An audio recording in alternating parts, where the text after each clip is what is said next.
Ma'am, आप ETV Madhya Pradesh के एक बहुत ही फेमस प्रोग्राम है मिसेस भाग्यशाली, जिसके 700 एपिसोड्स अभी कंप्लीट हो चुके हैं, तो उसमें आप एंकरिंग करती हैं, तो उसमें कैसा एक्सपीरियंस रहा आपका? बहुत ही दिल के करीब है मेरा वो कार्यक्रम, क्योंकि मुझे लगता है कि वो उस कार्यक्रम को मैंने 2002 पे शुरू किया था। ये कलकत्ते का एक प्रोडक्शन ग्रुप था। इसी कार्यक्रम का बंगला वर्जन हुआ करता था ईटीवी बंगला के लिए, तो उन्हीं लोगों ने इसको हिंदी में करना शुरू किया ईटीवी हिंदी के लिए, मिसेस भाग्यशाली के नाम से। तब से कर रही हूँ और इस कार्यक्रम के जरिए बहुत सारी सहेलियाँ बन जाती हैं और लगता है कि बहुत लोग हैं, बहुत तरह के लोगों से जुड़ना होता है, परिचय होता है, कितने परिवारों से मिलना होता है। गेम शो है एक फुल ऑफ लाइफ। अगर हम उस दिन उनके घर पे जाते हैं, वो उनके लिए बहुत इम्पोर्टेंट डे होता है। हमारे लिए शायद वो 110वां या 200वां एपिसोड हो सकता है, लेकिन उनके लिए पहला होता है। तो वो इतनी ज़्यादा घबराई हुई होती हैं जब भी हम जाते हैं, लेकिन विश्वास करो कि जब वहाँ से मैं निकलती हूँ तो वो एक प्यारी सहेली मेरे किताब में और जुड़ जाती है। बहुत ही सुंदर एक्सपीरियंस है वो कार्यक्रम मेरे लिए। एंकरिंग और एक्टिंग में क्या डिफरेंट लगता है आपको? एक्टिंग में तो सबसे पहले मुझे उस चरित्र को, जिस भी चरित्र को मैं निभा रही हूँ, उसको आत्मसात करना पड़ता है, क्योंकि एक्टिंग की नहीं जाती, अभिनय या नाटक को जिया जाता है मेरे हिसाब से। जब तक उस चरित्र को आप जियोगे नहीं, तब तक आप कर नहीं सकते। एंकरिंग आपकी खुद की पर्सनैलिटी होती है। उस समय मैं सिर्फ स्वास्तिका होती हूँ और स्वास्तिका प्रेजेंट करती है किसी चीज़ को, और एक्टिंग में आप उस चरित्र को प्रेजेंट करते हो। ये एक बहुत बड़ा वास्ट डिफरेंस होता है। स्वास्तिका जी, आप थिएटर करती हैं, टीवी करती हैं और फिल्में भी करती हैं, तो इन तीनों में एक्टिंग किस तरह से डिफरेंट है? ओके, थिएटर का एक्टिंग मेरा सबसे मेरी पसंदीदा जगह है, क्योंकि एक्टिंग में आप बहुत कुछ जो है वो अपनी दिल की चीज़ें उसमें निकल के आती है। और थिएटर में एक चीज़ और बहुत पॉजिटिव होता है कि आपको ऑडियंस का रिस्पांस तुरंत मिलता है, पहली बात। दूसरा, आप उसका प्रॉपर रिहर्सल करते हो, तब जाके आप उसको स्टेज पे परफॉर्म करते हो। आप उस कैरेक्टर को समझते हो, डायरेक्टर के साथ डिस्कशंस होते हैं कि आप उस कैरेक्टर में क्या चाह रहा है डायरेक्टर। उसके बाद आप किसी भी अभिनय को करते हो, किसी भी चित्रण करते हो किसी का भी। लेकिन फिल्मों में इतना रिहर्सल नहीं हो पाता। आपको तुरंत उस दिन स्क्रिप्ट दी जाती है, बहुत हुआ तो 2 दिन पहले, और आपको कहानी की स्टोरी लाइन या पर्टिकुलर वो सिचुएशन बता दिया जाता है। तो उस पर्टिकुलर सिचुएशन में आप जितना ज़्यादा कुछ कर सकते हो, वो आपको जितनी आपकी समझ है या डायरेक्टर ने आपको जितना समझाया उसमें। लेकिन थिएटर एक्टिंग में ये है कि आपको तुरंत रिस्पॉन्स है, प्रॉपर रिहर्सल होता है। आप स्पीच पर काम कर सकते हो, आप अपने बॉडी लैंग्वेज पे काम कर सकते हो, कॉस्ट्यूम पे काम कर सकते हो, उसके बाद पॉलिश होके अपने आप को प्रेजेंट करोगे थिएटर। और टीवी में ये है कि टीवी की एक्टिंग और फिल्मों की एक्टिंग दोनों में भी फ़र्क होता है, क्योंकि टीवी एक्टिंग में डायरेक्ट वॉइस आपका रिकॉर्ड हो रहा है, तो जो भी मॉड्यूलेशन है वाइल एक्टिंग आपकी मॉड्यूलेशन करनी है। और फिल्मों का जो मॉड्यूलेशन होता है उसमें ये है कि वो बूम लगाकर शूट कर लेते हैं, बाद में डबिंग में आपको वो प्रॉपर मॉड्यूलेशन लाना पड़ता है। तो वो आपके ऊपर है कि आप उस पर्टिकुलर डबिंग मोमेंट में भी आप उस मूड को फील करो जिस मूड से आपने उस शूट को किया था। तो ये मुझे लगता है कि कहीं कहीं वो डिफ़िकल्ट भी हो जाता है आपको उस सेम मूड को मेंटेन करना, स्पेशली अगर आप किसी बहुत एक्सप्रेसिव कोई गहरे रस की बात कर रहे हो, जैसे वियोग श्रृंगार हुआ या कोई भी रुदन की स्थिति हुई, या कोई विक्षिप्त स्थिति है, जो पर्टिकुलर उसमें अपने आप को तुरंत उस मूड में लेके जाना कभी कभी कठिन हो जाता है। हम आजकल बॉलीवुड फिल्मों की बहुत सारी शूटिंग भोपाल में हो रही है और यहाँ के कलाकार भी काम करते हैं उन फिल्मों में, तो आपको क्या लगता है, ये उन कलाकारों के लिए एक अपॉर्चुनिटी है या उनका एक्सप्लॉयटेशन है? एक्सप्लॉयटेशन तो नहीं बोलूँगी, ये बहुत अच्छी बात है, लेकिन ये गलत बात है कि आप जाके किसी भी तरह के कैसे भी भीड़ में खड़े होने के लिए चले गए। यहाँ पर लोगों का ये एक धारणा बना हुआ है कि जाओ और थिएटर में कोई भी आप रोल करते हो या अच्छा करते हो बुरा करते हो, जो भी है सीखने के शुरुआती दौर में ही लोगों को लगता है कि फिल्मों में काम मिल जाए, बड़े बैनर का है तो कहीं भी भीड़ में भी खड़े हो गए तो उनको लगता है कि बहुत बढ़िया।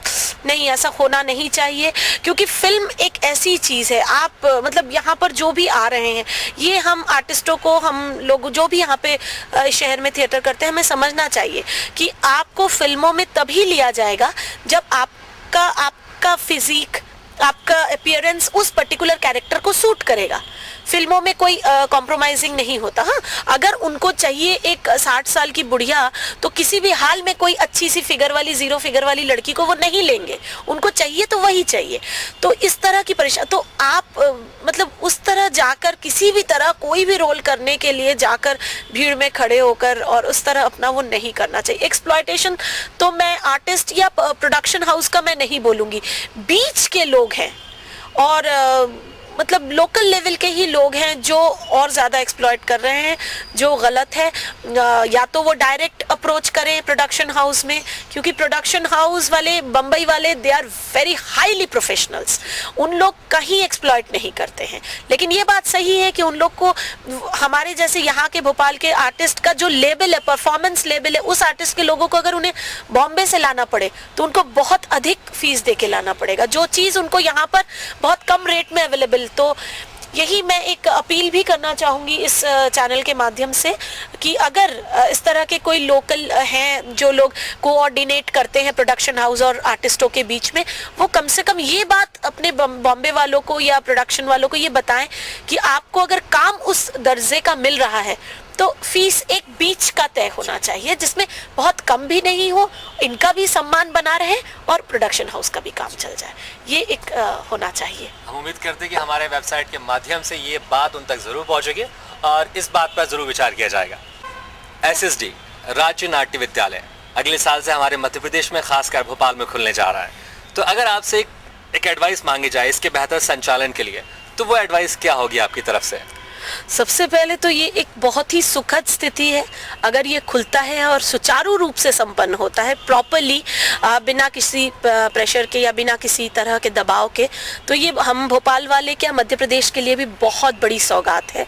लेकिन यही अपील करना चाहूँगी कि सही निर्देशन में सही लोगों के एडमिशन से अच्छे काम हो। जैसे यहाँ पर रंगमंडल हुआ करता था, रंगमंडल की ऐसी स्थिति थी यहाँ पर कि NSD का सिंहासन डोल गया था। मतलब ये प्रोडक्शंस निकल रहे थे यहाँ से कि भारत क्या, सारे विश्व के लोग समझ रहे थे हाँ, भारत, हिंदुस्तान, मध्य प्रदेश और भोपाल में एक ऐसा रंग वो मंडल है या जो थिएटर कर रही रेपेट्री जो अल्टीमेट परफॉर्मेंसेस कर रही है। मतलब विश्व के बेस्ट ऑफ डायरेक्टर्स यहाँ आए थे। तो उम्मीद ये करेंगे कि SSD में भी फिर से वही माहौल आ जाएगा और सब लोगों को मौके मिलेंगे, अच्छे लोग आएंगे, बाहर वाले अच्छे डायरेक्टर्स आएंगे, हम लोगों को सीखने का मौका मिलेगा।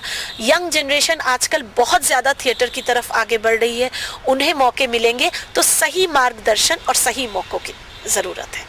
और एक और बात कहना चाहूँगी, कुछ लोग रंगमंडल के जो उस समय के शिक्षित लोग हैं, जिनको प्रॉपर उस समय के लोगों के साथ काम करने का, सीखने का मौका मिला था, वो आज की तारीख में भी भोपाल में कुछ ऐसे आर्टिस्ट हैं जो लगातार थिएटर से जुड़े हुए लोग हैं, महिलाएं हैं, पुरुष हैं, उनमें से लोगों को प्रॉपर फैकल्टी के लिए ऑफर मिलना चाहिए, मेरे हिसाब से मिलना चाहिए। जो उन्होंने सीखा वो चीज़ें और लोगों में बंटनी चाहिए, शेयर होनी। स्वस्तिका जी, आपके अगले प्रोजेक्ट कौन से हैं जिनमें हमारे भोपालवेलकम.com के दर्शक आपको देख सकते हैं? जी, थिएटर में तो इस समय मैं फ़ारूक शेर खान साहब का एक प्ले कर रही हूँ जिसका नाम है खाला कमाल की, और most probably 3rd week of जनवरी में उसका शो हो जाएगा। और मुझे लगता है कि ये नाटक खान साहब जिस तरह से निर्देशन इसका कर रहे हैं तो भोपाल वालों के लिए एक सौगात होगी। और फिल्म में मैंने जैसा कि अभी बताया, एक छत्तीसगढ़ी फिल्म मैंने साइन किया है, उसकी शूटिंग फरवरी के महीने से शुरू हो जाएगी। इसके अलावा एक बहुत बड़ा बंग मेला हो रहा है भोपाल में, जिसमें एक जात्रा फॉर्म का नाटक हो रहा है। जैसे बंगाल का एक बहुत फेमस फॉर्म है थिएटर का जात्रा, जो 3rd थिएटर में होता है, मतलब 3 तरफ ऑडियंस और एक तरफ मंच होता है, तो वो एक जात्रा है, उसका मैं निर्देशन कर रही हूँ। नटी विनोदिनी के नाम से वो एक प्रोजेक्ट है, वो कर रही हूँ। स्वस्तिका जी, एक और एडवाइस हम आपसे चाहेंगे कि बहुत सारे नए लोग जो इस फील्ड में आना चाहते हैं, खासकर वो लड़कियां जो एक्टिंग फील्ड में अपना करियर बनाना चाहती हैं, तो इनके लिए आप क्या एडवाइस देना चाहेंगे? एडवाइस क्या देना, क्योंकि आजकल के सब कंप्यूटराइज्ड बच्चे होते हैं, सब बहुत हाईली इंटेलिजेंट समझते हैं, टीवी इंटरनेट का ज़माना है, देख रहे हैं एक्टिंग सीरियल्स में किस तरह हो रहा है। लेकिन मेरी यही एक आप सबसे एडवाइस क्या बोलूँगी, एक शायद थिएटर में आपसे थोड़ी सीनियर हूँ इसलिए मतलब शेयर करूँगी कि सबसे पहले एक अच्छा इंसान बनना बहुत ज़रूरी है थिएटर में आने के लिए। उसके बाद आपका पहला वो जो काम होगा स्पीच। अगर आप इंग्लिश बोल रही हैं तो शुद्ध, हिंदी बोल रही हैं तो उतना ही शुद्ध, और जो भी आपकी मातृभाषा है, तीनों में आपका इक्वल कमांड होना बहुत ज़रूरी है। और उसके बाद अच्छे लोगों के साथ जुड़िए, अच्छा काम करिए, और तभी वो काम करिए जो आपके दिल को छुए, जो आपका दिल इजाज़त दे, उसी काम को करिए, और आगे फिर sky is the limit. Swastika ji, आपने अपने कीमती समय में से हमारे लिए वक्त निकाला और हमसे बातचीत की, इसके लिए आपका बहुत बहुत धन्यवाद। थैंक यू सो मच, और बहुत बहुत धन्यवाद। आपको लगा कि मेरे यहाँ आने से या लोगों से बातचीत करने में अच्छा लगा, मुझे भी बहुत पसंद आया, बहुत अच्छा लगा। Thank you so much. नमस्कार। तो दर्शकों, इस बार हमने आपकी मुलाकात करवाई हिंदुस्तान की जानी मानी अदाकारा स्वस्तिका चक्रवर्ती से। अगली बार इंटरव्यू सेक्शन में फिर एक नई शख्सियत से हम आपकी मुलाकात करवाएंगे। तब तक के लिए देखते रहिए भोपालवेलकम.com। नमस्कार, जय हिंद।